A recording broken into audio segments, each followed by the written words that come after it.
पीले दांत वाली बहू। रंजना कभी ब्रश नहीं करती थी।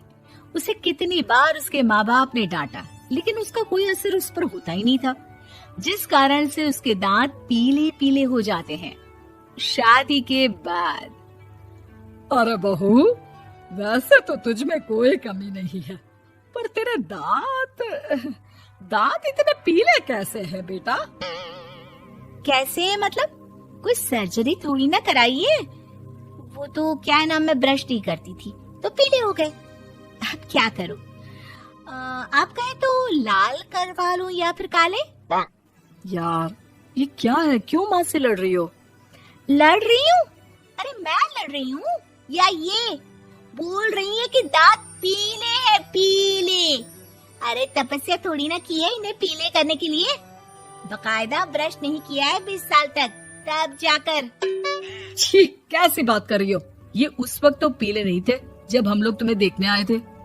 अरे तब साफ करवा लिया होगा डेंटिस्ट के पास जाकर। अब देखो कैसे पीले पीले लग रहे हैं। रंजना सास की तरफ गुस्से से देखती है।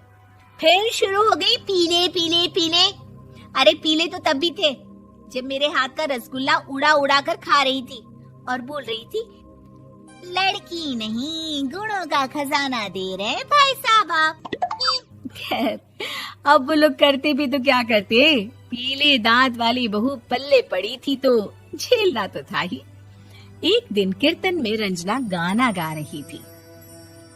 अरे कमला बहन, माँ का द्वार है, यहाँ तो सब शुद्ध होकर आते हैं, फिर अपनी बहू को ब्रश भी नहीं करवाती तुम। दूर से पीले पीले दांत भक्ति में बाधा उत्पन्न कर रहे हैं। अरे कोई 2 साल के बच्चे थोड़ी ना लेकर आई हूँ मैं बहू बनाकर। अच्छी खासी लड़की है, अरे कैसे करवाऊं ब्रश? ये तो उसे खुद करना चाहिए ना।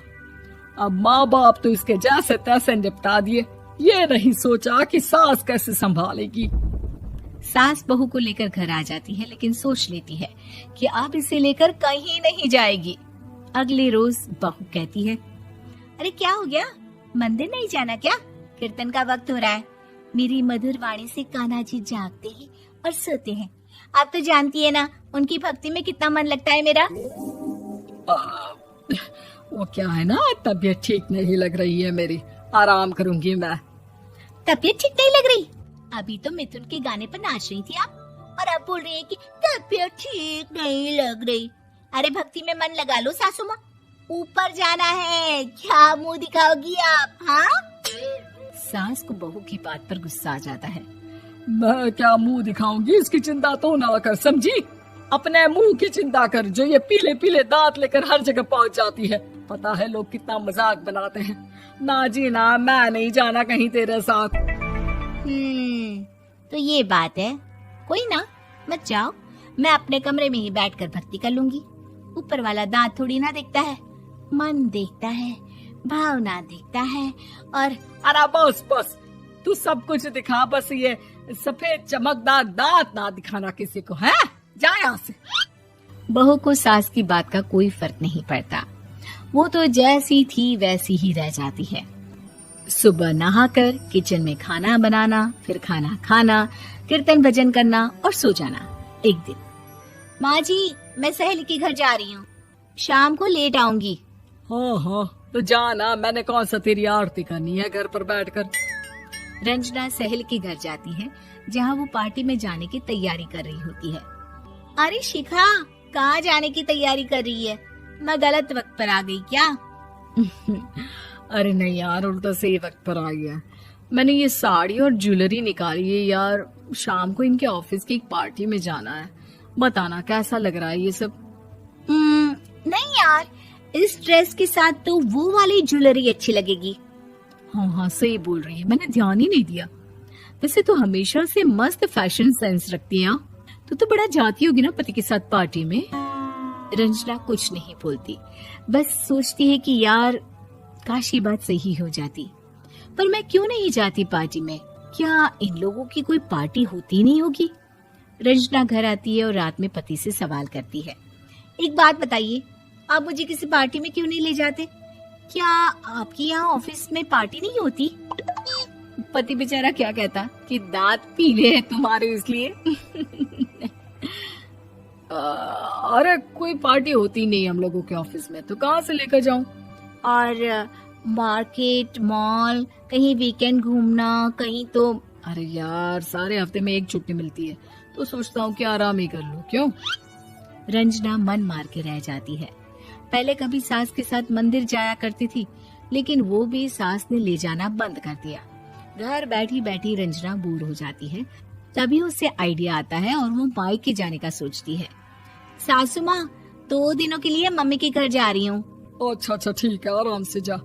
और हाँ, माँ से कुछ अच्छी आदत सीख कर आना कि कैसे शरीर के हर भाग की तरह दांतों की सफाई भी जरूरी होती है, समझी? शुरू हो गई ना आप। वो लोग आपकी तरह नहीं है कि छोटी छोटी बात का बतंगड़ बना दे। उन लोगों के लिए मैं मायने रखती हूँ, ना कि मेरे पीले पीले दांत। रंजना माँ को बिना बताए उन लोगों को सरप्राइज देती है, लेकिन जैसे ही वो दरवाजे पर पहुंचती है, अंदर देखती है कि घर वाले कहीं जा रहे होते हैं। अब माँ, काश रंजना दीदी के दांतों वाली प्रॉब्लम नहीं होती, तो वो भी हम लोगों के साथ चलती ना बुआ जी की बेटी की शादी में। हाँ बेटा, लेकिन अब उसे कौन समझाए कि उसको उसके पीले दांत नहीं दिखते, लेकिन उसके आसपास के लोगों को कितना एम्बैरेसिंग फील कराते हैं। मुझे तो कितनी बार उसके स्कूल की टीचर ने शिकायत की कि उसके साथ कोई लड़की बैठना भी नहीं चाहती, और ना ही कॉलेज में कोई उससे बात करना चाहता था। लेकिन पता नहीं क्यों उसे ये बात समझ में ही नहीं आती। कोई कमी नहीं है उस लड़की में, बस यही कि दांत पीले हैं। वो तो भला हो जीजा जी और उनकी माँ का, जो दीदी को जैसी है वैसे ही रखा हुआ है। रंजना को अपने घर वालों की बात सुनकर बहुत दुख होता है। वो सोचती है कि वो क्या करे, लेकिन फिर वो सीधा डेंटिस्ट के पास जाती है, अपने दांत चमकाती है और कसम खाती है कि वो रोज ब्रश करेगी। अरे क्या हो गया? तुम तो 2 दिनों के लिए गई थी ना, पर कोई ना, अच्छा है, चलो आ गई तो। रंजना सास के सामने आकर खड़ी हो जाती है और पूरी स्माइल करती है, उसके चमकदार दांतों को दिखाती हुई। हैं? चले मंदिर? माँ, मुझे माफ कर दीजिए, मैंने आप लोगों को बहुत एम्बैरेसिंग फील करवाया। मैं आज से रोज ब्रश करूंगी।